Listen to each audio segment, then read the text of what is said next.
Good evening, folks. This is Darth Ravage 07 coming at you tonight with a Devolution from a Power of the Primes combiner called Volcanicus. I also jokingly call this my King Grimlock form because he's got the crown and everything on his head there, it looks like to me. And he's got a sword and shield that was a Toys R Us exclusive. The extra fisticuffs right here in the chest are to fill in the gaps a little bit better, minus the Perfect Effects kits. The only way I'll form this guy again is if I get one of them Perfect Effects kits, and I'll just keep the Power of the Primes Dinobot, since they're already selling this thing out there, I think revamped and repainted as G1 Dinobots. I might get a hold of that kit and then get it, but I don't know just yet. Let me do a quick tour around the block if I can do this without spilling him, and let you just see all around how he stacks up there, because I've not seen a whole lot of video reviewers do this in backwards. Usually it's separately and then combine them to the top, but we're going to de-evolve them tonight back down into Dinobots. And I think they're a fun crew of retail Dinobots to have on hand, and you can see how that works out. And he's kind of tricky to pose to get standing up, I ain't gonna lie. That's why a lot of folks are hitting the wind train by getting a hold of those Perfect Effects kits. I'm gonna put this on pause for just a moment and get him restanding again in one moment.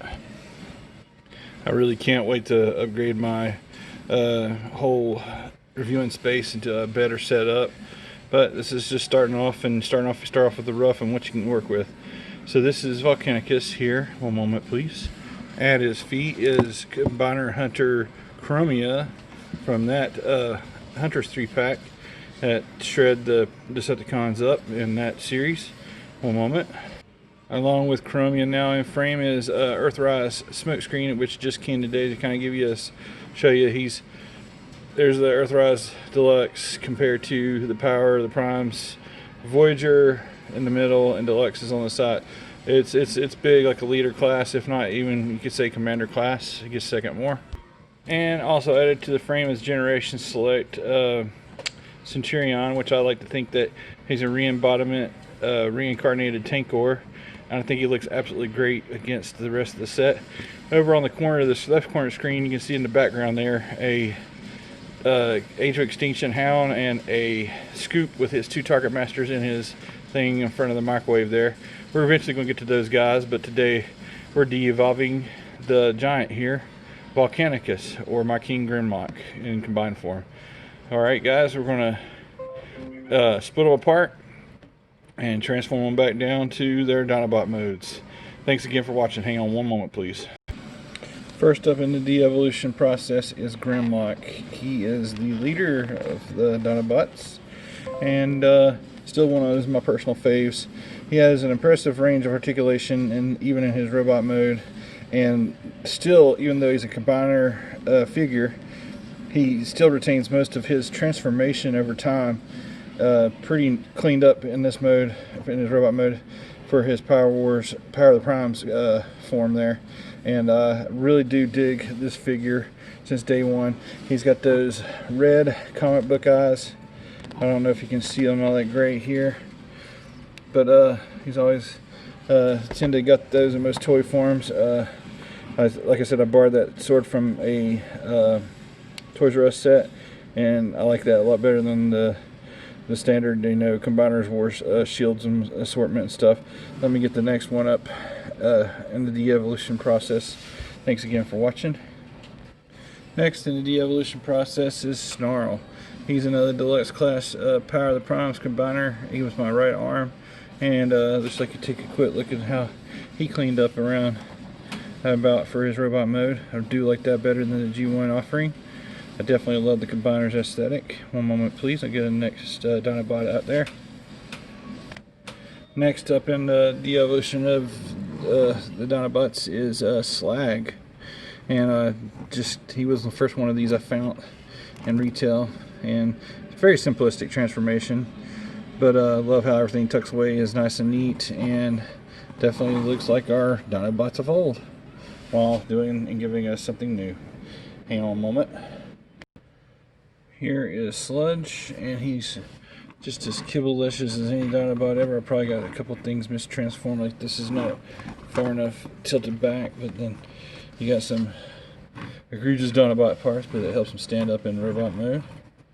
Like I said, I probably have it mistransformed for the most part, but this is, like I said, a de-evolution of the Dinobots back into their dinosaur modes. And for the last one. And finally, there is Swoop. He was probably one of the first ones I ordered online when we got back directly from New Orleans in November 2017. It's like the next week he was able to be bought, and boom, there it was. Got a hold of it, man. And so I was really tickled to get a hold of him right there around Thanksgiving of 2017. We went down on the daylight savings night on a Saturday night, November 4th, and drove a lot and gained an hour because you drive across the timeline from Eastern to Central, and then on top of that is daylight savings. Clocks fell back, so it's like we got an extra hour vacation and hanging out in New Orleans that week. That was the longest day. It was a 10-hour drive down from Asheville to New Orleans, and it was a lot of fun. But that end of that week netted me one of the first of the Power of the Prime's Dinobots. That said, let me get you a quick look with a couple other current bots. One moment. And that's some scale right there. They got Smoke Screen from Earthrise. You got Combiner Hunter Chromia there in motorcycle mode, and you got the Centurion, also known to look like a Cylon Raider or my rendition of Tankor. Anyway, that's all done together there. And for the final part and shot. Thanks again for watching, guys. If you hadn't done so, please subscribe down below. Click a like, comment below, share your thoughts. Brutally honest comments to make this better. I'm not going to get any better unless I get some feedback. I thought that's what the comments is for there. But anyway. And also don't forget to hit my Patreon if you like these kind of cool in reverse stuff. And I'm going to probably put that over there on my Patreon as soon as I get through editing and taking care of the other little things. But thanks again to all those who have subscribed down below, and thank you again for watching. In one moment we'll get this finished off. And here is the Dinobots fully de-evolved back into their Dinobot forms. Let's take a look at these one at a time right here real quickly. There's Swoop, Master Swoop, and his Dinobot Combiner mode form, his pterodactyl mode, and here is Snarl, and they don't have a whole lot of articulation or anything else other than a dinosaur look in their beast modes here, but here's to hoping one day we will get some masterpiece ones from Hasbro Takara that will help put the third party to shame. But until then, these will do just fine for me for Dinobots. I never had all 5 of them from G1. My friend had Grimlock and I had Swoop, but this Swoop's much better, and I've had a lot of fun with these. I mean, since 2017. And it's a very small sludge, guys. He's supposed to be a humongous dinosaur, but for the sake of scale and for being a combiner limb, they scaled him back, scaled him down, but that's okay.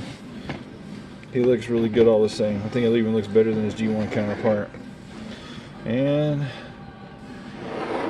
the T-Rex master himself, Grimlock. Me Grimlock, not bozo, me king. He still looks really good in this, except for some of the combiner stuff on the back there. A little bit of a lumpy tail issue, but all the same, I still like these guys together.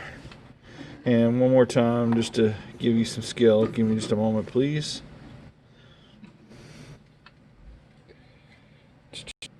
So that's what they scale like with the other ones in their beast modes. So I recommend them if you hadn't got a set of Dinobots. They're fun, retail price. I've had lots, just transforming them back and forth has been great. And one thing that you got to have with either the Power of the Primes or the Combiners Wars combiners, you got to keep like a extra gallon freezer baggie to keep all the accessories in so you don't lose them and turn up without your lot. But that being coming up on 10-minute mark, that is going to do it for the Power of the Primes Dinobots. And I hope you guys enjoyed this review. Till all are one, you guys have a great night. Thank you for watching.